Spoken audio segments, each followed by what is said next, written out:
The user guide presents the different options for finding the information you require. For a visual search, press on Visual Search. Press on one of the thumbnails at the bottom of the screen. Press on one of the bullet points in the enlarged image.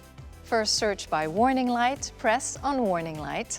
The panel of dashboard warning lights is displayed. The warning lights are arranged by color. Press on the warning light concerned and the corresponding content will be displayed. For search by system, the list of audio and telematics system is displayed. Press on the relevant category and the list of subjects will be displayed. For search by table of contents, the table of contents is displayed. Press on the relevant category and the list of subjects will be displayed. If the topic is several pages long, scroll horizontally to continue reading.